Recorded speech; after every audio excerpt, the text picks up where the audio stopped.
fifth graders. Welcome to day 3 of Reader's Workshop. Today, our focus or our objective will be I can determine word meaning using context clues in a text. Okay, and again, the second one will happen during our phonics lesson. All right. So before I show you this slide, I'm going to pull us over into an article that we've already read called The Three Sisters Farming Method. And our goal today is to be looking at context clues. Like, how do we figure out a word's meaning within the sentence? Okay, context clues means the author is giving us clues about the meaning of the word right in the article. Okay, so in this mini lesson, you will learn how to use context clues to find the meaning of unfamiliar words you encounter in the Three Sisters Farming Method. Informational science texts often include unfamiliar, domain-specific words. When this happens, it is important to look for context clues within the sentence to help you determine their meaning.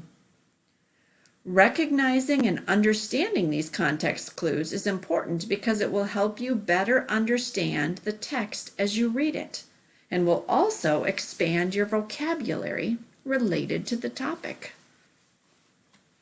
All right, so since this is an article we've already read, it might be interesting to reflect on the words in this article. I'm going to give some examples of using context clues, and maybe you did this naturally without noticing.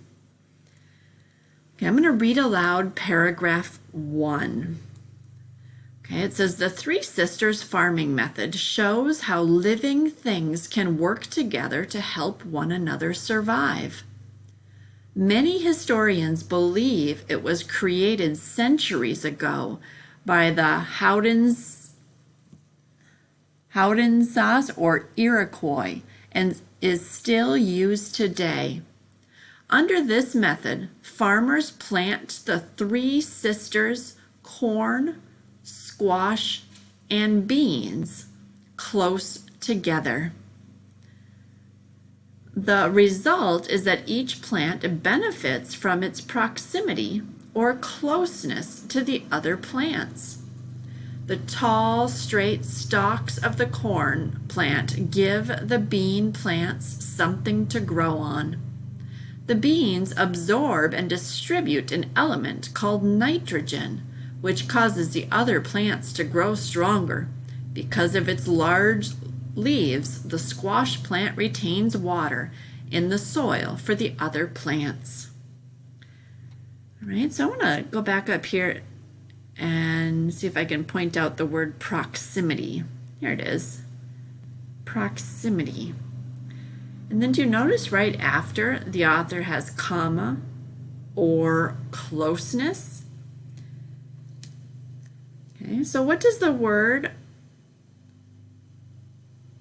mean? What does the word proximity mean? In the sentence, the author uses the word or to signal that she is using a synonym for the more difficult word. So from this sentence, we know that proximity means closeness. Right? There was another word I noticed in here that you might not know. And I jotted down nitrogen, and here it is, close to the end, nitrogen. So that would be a word that I don't think all fifth graders know. What do you think the word nitrogen means in this sentence? The beans absorb and distribute an element called nitrogen, which causes the other plants to grow stronger. Okay, in this sentence, the author writes that beans absorb and produce an element called nitrogen, which causes the other plants to grow stronger. So in this sentence, the author uses the word called to signal that she's introducing a new word, nitrogen. Then she uses the word which to connect the word nitrogen to information that helps me define it. Okay, so nitrogen, an element called nitrogen, which. So based on these context clues, I can conclude that nitrogen must mean an element that helps plants grow stronger. All right, so we've seen a few words that are clues that the author is trying to help you understand a word. Words like called, which, or that, is, or are, and then or. Okay, we saw that up on top here, proximity or closeness. All right, so as you're reading your article for today, I want you to pay close attention to those context clues. When does the author give you a clue of a word's meaning? All right, and our focus reading today is in a leveled text. So you do not have the book for this. What you are going to do is we're going to go to our benchmark. Okay, your benchmark. And then on the side here for your bookshelves, we have a leveled text. So you're going to go ahead and click on the leveled text and you're going to find growing food right here. Okay. And we're going to read text 1, Crops That Feed the World, on pages 4 through 15. So as you read, look for clues to figure out words you don't know. And then we're going to respond and write about what you learned in the article.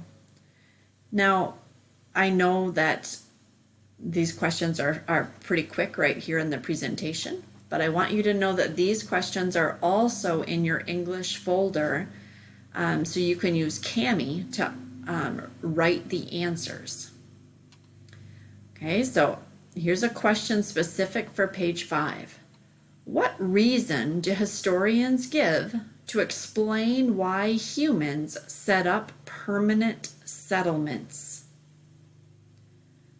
Okay, so it's always a good idea to read those questions first, so we know what we're looking for while we read. Oops, on page 6, look at the pie chart on page 6. How does the United States use the majority of its corn? Right. On page 9, of the main crops discussed in this text, which one is the most difficult to grow? Use evidence from the text to support your answer. And then, see, the last one says on pages 7, 9, 11, and 14, why are different crops grown in different regions of the world? All right, so enjoy your reading today. Focus on understanding unknown words by looking at the context clues, okay, the clues that the author gives you, and then read to answer these questions.